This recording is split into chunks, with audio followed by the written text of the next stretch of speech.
Dah, okey. Yes. Okey. Start pressure yang saya buat ni boleh tekan sekali 16 mol. Tapi ni saya tekan sekali 4 mol. Itu je dah mengah macam ni. Saya perlukan berat anak saya ni dalam 12 kilo macam tu, 10 ke 12 kilo campur dengan berat saya dalam 75 kilo sebab sekarang tengah naik sikit. Jadi lebih 80 kilo saya perlu tekan untuk bagi dough ni semua keluar cantik je dekat mall ni. Bila 80 kg ni kita bahagi dengan 4, kita dapat dalam 20 kg setiap mol. Mol saya ni pula bentuk dia macam ni. Bila ditekan oleh pressure yang bentuk silinder macam ni, yang flat punya silinder lah, dia punya dough tu daripada bawah ni susah tau nak tolak ke atas sebab dia sempit. Itu yang perlukan sampai 20 kg setiap mol sebab tekanan yang tinggi bila kita tekan. Sebaiknya, kalau saya padam balik lah ni semua kan, sebaiknya kalau saya gunakan design sama ni, mol macam ni, silinder juga saya pakai, tapi silinder tu ada chamfer sikit macam ni. Dia ada macam tirus sikit kan silinder tu. Ini akan membuatkan dough kat bawah ni senang tertolak ke tepi shell ataupun tepi mold plat kita ni. Jadi kita punya tekanan yang diperlukan tu akan berkurang sebab dough ni ada banyak ruang untuk dia bergerak. Jadi agak-agak saya lah, dia akan turun kepada 10 kilo hingga ke 15 kg je kita perlukan untuk menekan tat kalau kita ada design macam ni. So, satu mold ni memerlukan 10 hingga ke 15 kg. Tak praktikal kalau tekan macam ni. Memang sangat-sangat tak praktikal. Adik saya dah lah tengah mengandung. 10 kali dia tekan tat pressure ni, terus beranak kan. Jadi saya kena fikirkan cara untuk produce daya tekan yang kuat tanpa memerlukan tenaga yang banyak. Tanpa perlu kita bersusah payah lah. Jadi satu cara kita boleh gunakan adalah two wheel. Contoh simple tuas ataupun two wheel adalah jongkar-jongkit macam ni. Saya 3D print kejap. Alright, dapat. Dan saya pasang. Kita tengok kalau jongkar-jongkit biasa, kita letak pemberat yang sama pada dua-dua hujung. Contoh macam ni, tengah-tengah tu fulcrum kita, dia akan seimbang sebab jarak dia sama. Kalau kita alihkan sikit kat sini, yang belah kiri tu akan jatuh ke bawah disebabkan torque dekat sini melebihi berat dekat sana. Kalau saya tambah sini sampai dia kalau macam ni, barulah berat ni melebihi torque yang dihasilkan. Tuas yang macam jongkar-jongkit ni adalah tuas kelas pertama ataupun two wheel kelas pertama. Dia ada 3 kelas ataupun 3 jenis. Satu, dia punya fulcrum ni dekat tengah. Kedua adalah fulcrum dia dekat hujung. Tapi bukanlah bentuk macam ni. Sebab ini still kelas pertama ni sebab beban hujung sini, kita punya daya hujung sini, kita punya fulcrum dekat tengah. Ini still yang pertama. Kalau kedua, saya ada satu lagi, mana saya print tadi. Untuk tuas kelas kedua, kita punya beban ni dia dekat tengah. Tepi ni kita punya fulcrum, beban tengah, dan daya kita dekat hujung sini. Dia punya urutan fulcrum, beban, daya. Dia macam kereta sorong, pemotong kertas yang beban dekat tengah, fulcrum kat hujung. Kalau kita alihkan pula beban ni dekat hujung, fulcrum hujung, beban hujung, tengah tu adalah kita punya daya. Ini namanya tuas kelas ketiga. Contohnya macam stapler, chopstick. Ini tuas kelas ketiga. Tak kira jenis apa tuas ataupun tool kita ni, dia punya rumus dia simple, iaitu daya kita kalikan dengan jarak tempat kita kenakan daya tu dengan fulcrum. Saya tekan kat sini, nampak tak? Bila tekan ni ada jarak tekanan ni pada fulcrum. Jumlah daya kali jarak ni akan sama dengan jumlah beban ni kali dengan jarak dia kepada fulcrum, daripada beban ke fulcrum. Kalau beban ni dekat tengah, bila beban kat tengah, jarak beban dengan fulcrum ni dekat.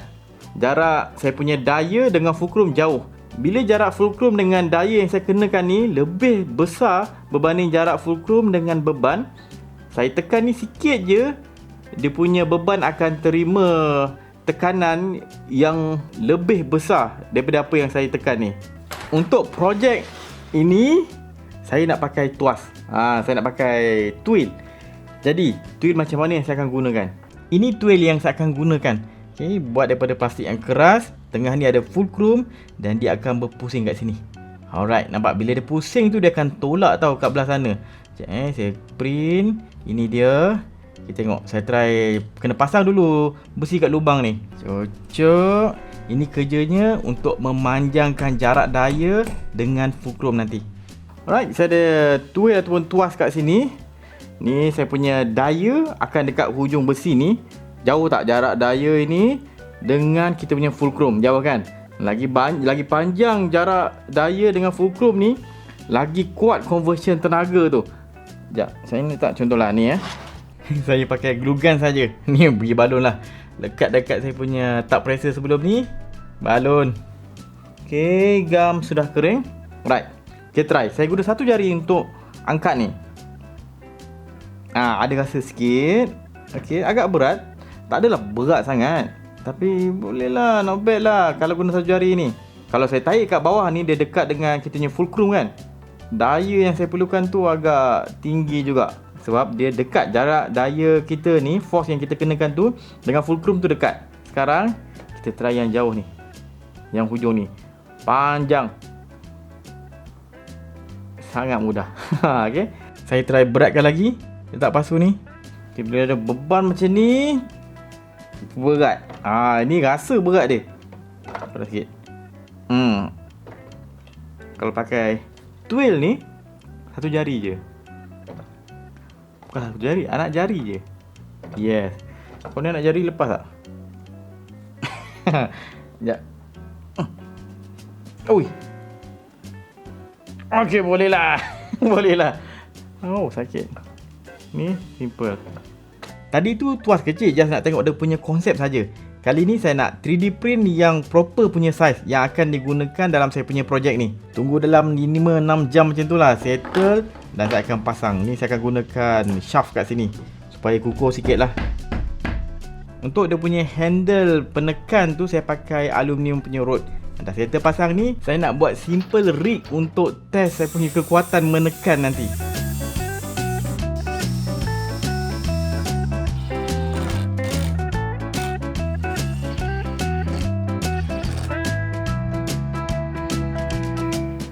Ni agak tak berapa cun sangat lah ni, sebab saya lupa pula nak potong ikut ketinggian yang sesuai. Saya main buat je, so kenalah bertingkat-tingkat kayu ni. Jadi so kat sini saya akan, ni ada penarik penekan ni batang ni, saya akan tekan.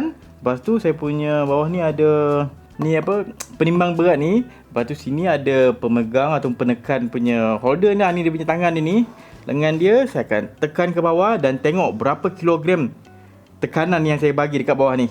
Kalau ikut result sebelum ni, saya expect setiap satu mol ni memerlukan dalam 10 hingga ke 15 kg bila kita tekan tu. Kalau maksimum dia 15 kg, kita tekan kali 5. Kalau 4 dah 60, jadi 75 kg. Tengok lepas tak saya dapat produce 75 kg tekanan ke bawah. Oh, dia licin. Mana saya dapat angle yang sesuai, ni okey. Okay, guna sebelah tangan ni 40 kg, 45. 50 kg tak guna daya yang kuat sangat. Okey lah. Kuat sikit. 60 ni saya perlukan daya kuat sikit. Saya macam kena guna berat badan saya. Ni okey. Ni cun. Kalau saya tekan macam ni, dapat dalam 70. Ni tak kuat sangat saya tekan. Just macam saya ke depan sikit badan. Dah itu dapat 70. Tak adalah sampai satu bekas ni memerlukan sampai 15 kg bila saya dah dah chamfer sikit dia punya penekan tu. Tak adalah straight, dia macam ke dalam sikit. Maybe kalau 10 kali 5 dah 50 kg. So guna benda ni tak ada masalah. Lepas saja guna teknik ni, guna twill ni. Cuma saya nak try kuat lagi, tapi kayu ni punya kan, saya screw je kayu ni macam tak confident pula. Dia dah macam krek kat sini. Saya takut terpecah je kayu ni. Kalau nak tekan kuat-kuat boleh je ke tak? Maksimum saya tekan berapa saya boleh buat produce. Jangan jatuh, jangan bagi licin. Itu 80, 90. Wow, 90. Wow. Dah 90 lebih. Lepas tu dah licin lah. Kalau benda ni proper, kalau dah saya letak rail apa semua tu kan, dia tak adalah tergelincir macam ni. Ni sebab nampak ni. Berkayu bertingkat kayu.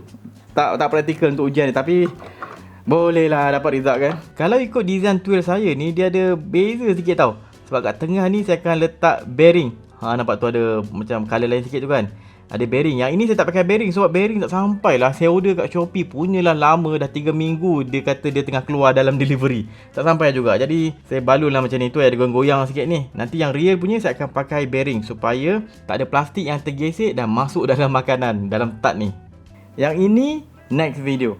Dan sebelum saya tutup, saya nak minta sedikit bantuan. Ini adalah sekolah rendah Islam Al-Munawwarah dekat Durian Tunggal. Ayah saya sangat aktif dengan sekolah ni, tapi sejak tahun lepas sekolah ni dah 5 kali banjir. Diorang nak pindahkan sekolah ni dekat tempat tinggi sikit, tapi dana ada dalam 100,000 je. Tu tengok pakai baju purple tu kan.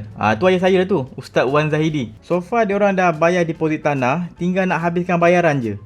Kalau korang rasa macam ragu-ragu nak derma, jangan risau. Saya boleh jamin yang sekolah ni sekolah yang real. Memang bertahun-tahun dah saya pergi sekolah ni. Sembahyang raya ayah saya ajak, pergi ceramah, dia punya program usrah. Memang banyak dekat sekolah Munawwarah ni. Jadi kalau nak derma, kat bawah pakai bank Islam. Okey, tu je. Saya rasa punya perkongsian ni bermanfaat. Kalau tengok banyak lagi video yang menarik, pergi ke YouTube channel Berani Buat. Ada banyak playlist kat situ. Dan kalau nak join saya punya grup Telegram, kat bawah ni. Jumpa lagi dalam next video. Assalamualaikum.